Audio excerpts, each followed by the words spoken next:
come to the Yana village. It's approximately 30 to 35 kilometers from Gokarna. And यहाँ पे जब से हम इसके बारे में पढ़े थे, मेरे को बहुत क्यूरियोसिटी थी यहाँ जाने की. It's the second cleanest village in India and one of the wettest places on earth. Imagine.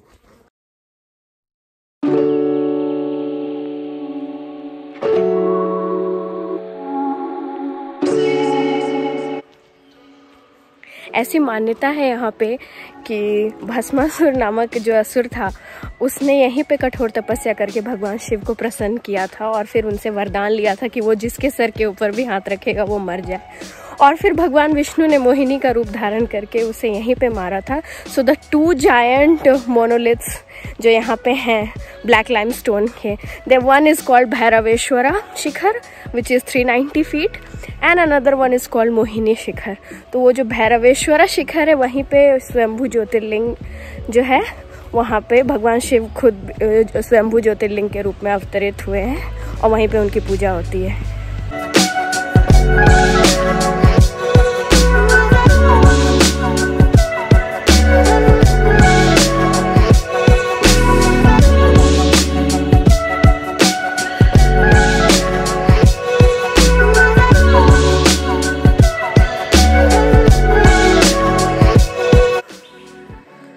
Unfortunately we were not allowed inside the cave.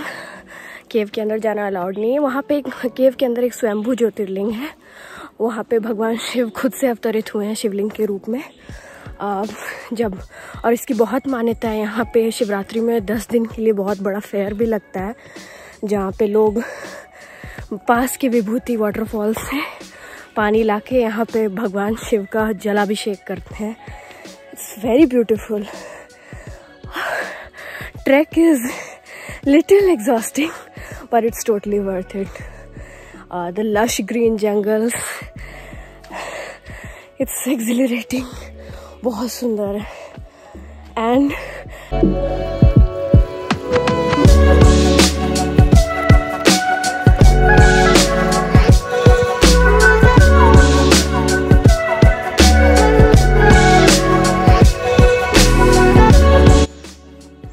so after the Yana cave trek, I have come to this Vibhuti falls जो कि वहाँ से सिर्फ 7 से 8 kilometre की दूरी पे है.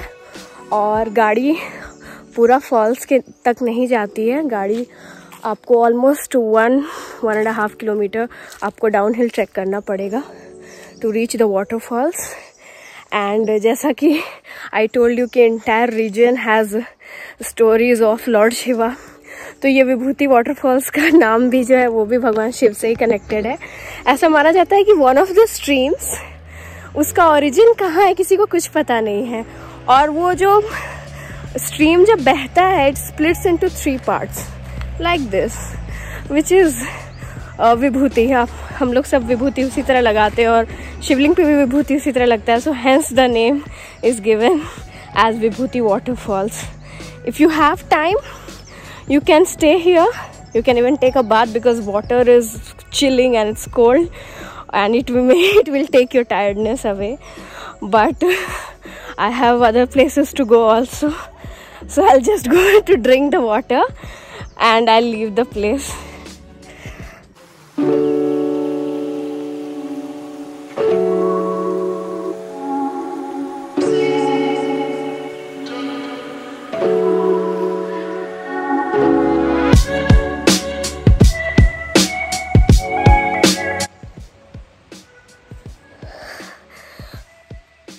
Like I'm getting a complete wildlife expedition experience.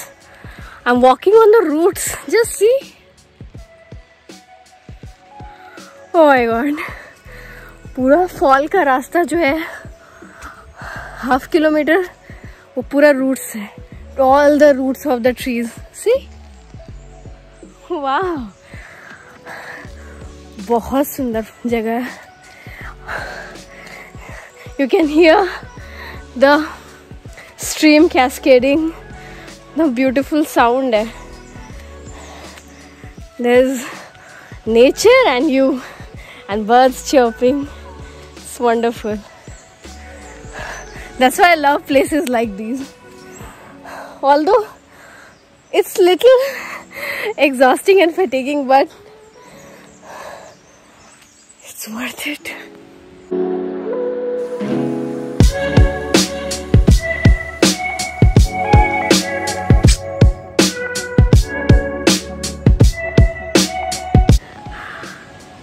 कहने को तो बस 1 किलोमीटर है, लेकिन चढ़ाई में बहुत दिक्कत हो रही है, सांसें फूल रही है. इट्स वेरी स्टीप और अभी तो दोपहर का टाइम है, तो सूर्य देव भी मेहरबान है. It's very hot over here. Gokarna and the region nearby, since it's a coastal region, तो दोपहर में काफ़ी गर्मी हो जाती है. Luckily we have places like this to sit. My only temptation right now is to drink the fresh water from the waterfall. That's my only temptation, and I want to reach as soon as possible because I have to go to other places also. It's beautiful. It's very green. आपको आना पड़ेगा इसको experience करने के लिए. You know, I am feeling like I'm in the jungles of Africa. It's giving me those tropical vibes. It's absolutely beautiful. So let's go towards the tempting waters.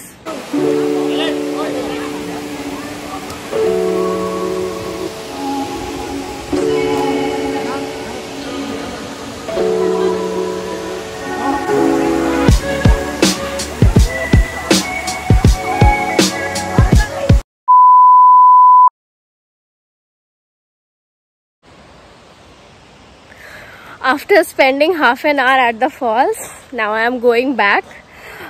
It was very relaxing, and you can also plan a small picnic over here. I saw like few of the college students. They were all carrying Maggi Kappa Mania and cup noodles, and वो hot water भी लेके आए थे. And they were all sitting at one place near the brook, and they were all having Maggi. उसको देख के मेरे को थोड़ा सा लालच भी आ गया, but what to do? I can't have Maggi like them. और बेशर्मों की तरह मुझसे मांग भी नहीं सकते थे. तो बट एक one thing I would like to suggest you is आप बहुत ज़्यादा हैवी स्टफ़ कैरी नहीं करें, बिकॉज आपको फिर चढ़ने उतरने में थोड़ी सी प्रॉब्लम हो सकती है.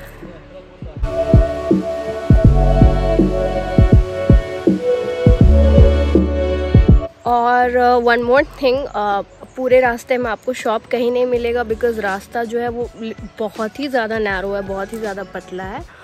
और तो कोशिश कीजिएगा कि आप एटलीस्ट बेसिक जो खाने का, इन केस अगर आपको ज़्यादा देर तक रहना है तो बेसिक खाने का सामान वो आप अपने साथ लेके जाएं. और पिकनिक तो स्मॉल छोटा बहुत जो जल्दी कुक हो सकता है वो आप बना ही सकते हैं when you can have with your friends. अभी I am sitting on the rocks because I was feeling very uneasy. बहुत गर्मी बहुत हो चुकी है यहाँ पे. It's exactly 1 o'clock in the afternoon. यहाँ पे एक्चुअली सनसेट भी काफ़ी लेट होती है, तो अगर आप 4-5 बजे भी आओगे, आई गेस 5 बजे के बाद यहाँ बंद हो जाता है fall. But even if you come in the evening you will feel the same heat because the sunset is quite late over here.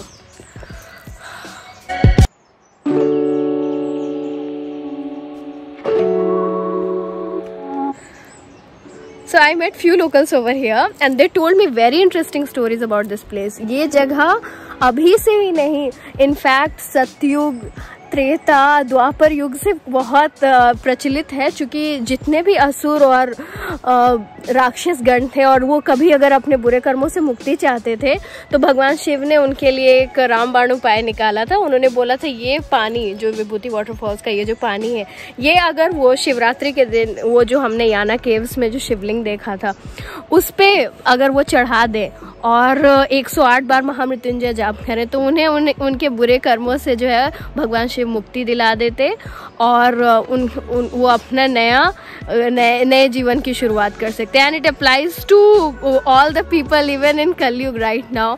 In the entire Gokarna region has lots of stories and it has immense value in Shaiv parampara.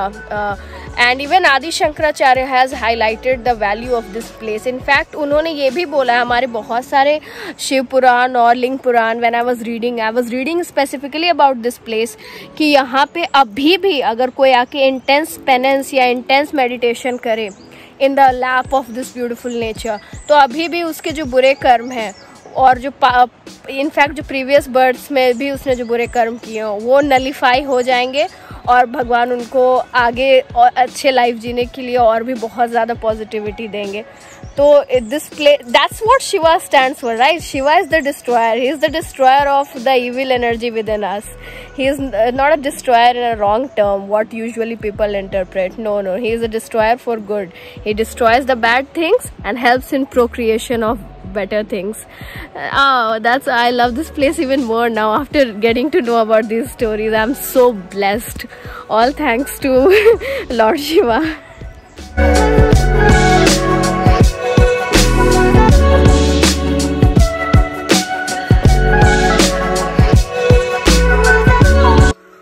One thing that I would like to tell you is ना ही यहाँ पे चढ़ना आसान है ना ही यहाँ पे उतरना. You can see the path. It's very difficult to even get down. If you are carrying something heavy, then you are gone for sure. And if you are a fitness freak, then it's a wonderful trek for you. And if you are a couch potato like me, then you'll have a tough time.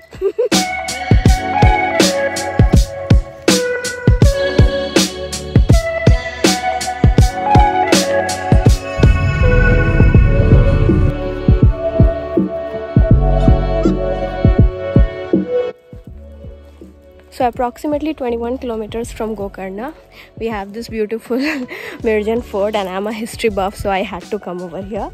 और ये पूरा जो fort है वो laterite stone से बना हुआ है. एंड ओरिजिनल डेट इसका अभी तक you don't see in history books either, but it is believed कि 12th सेंचुरी में सल्तनत पीरियड में बना था. And over the period of time it got refurbished again and again. Most importantly it was used under the Vijayanagar kingdom. और यहाँ पे since it is very close to the Karwar port, तो यहाँ से salt bitter और betel nut, पूरा Karnataka is known for betel, very good quality that too, अभी भी export होता है. और भी local products वो जो है वो सूरत के पोर्ट पे एक्सपोर्ट होता था. So this was quite a strategic location, I would say, and even Portuguese captured it for a long time. और फिर till 1947 it was believed to be under the British. When you will see the fort, it's quite under ruins हो चुका है पूरा.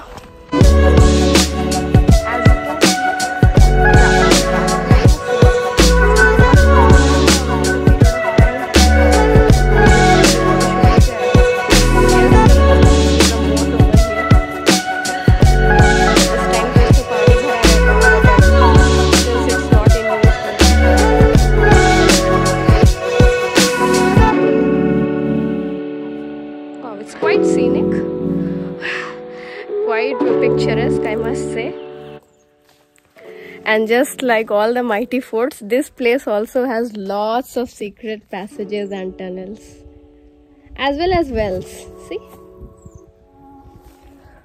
So when the ASI was excavating this place, उन्हें बहुत सारे Vijayanagar empire के कॉइन्स मिले, उन्हें बहुत सारे पोर्चुगीज सील्स मिले, उन्हें बहुत सारे बीजापुर और बहमनी किंगडम के भी कॉइन्स और सील्स मिले, विच टेल्स अस कि ये फोर्ट जो है वो कंटिन्यूसली यूज़ में था.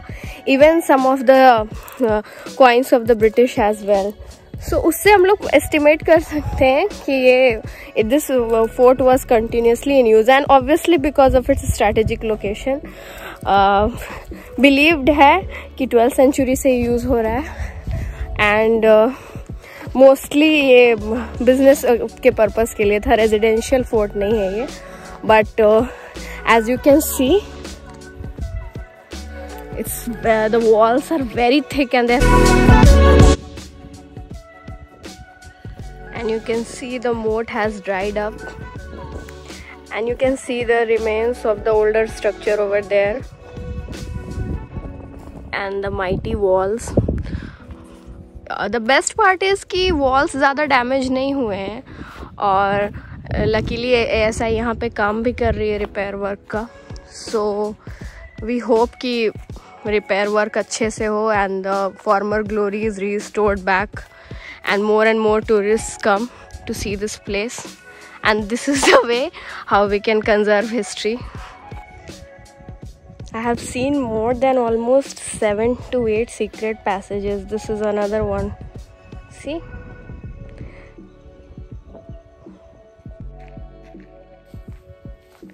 तो अभी यहाँ के लोकल टूरिस्ट ने बताया कि यहाँ पे एक कोई ऐसा भी सीक्रेट पैसेज है which goes all the way to the Karwar port. Imagine, Karwar port must be so far from here. I can't tell you in exact kilometres, but I'll definitely let you know over here on the screen. But and I have seen, can you believe I have seen more than 12 to 13 secret passages till now in like 10 minutes of my walk. Isi se my history professor always used to tell me that if you want to know the importance of a fort, तो अगर आप जान जाओ कि अगर उसमें बहुत सारे सीक्रेट पैसेजेस हैं और वो भी बिल्कुल आसपास में, दैट मीन्स कि वो जगह जो है वो स्ट्रैटेजिक, बिल्कुल स्ट्रैटेजिक लोकेशन पे है और उस पर अटैक के चांसेस बहुत ज़्यादा है. See, I found one more. This is also a secret passage. Oh my God.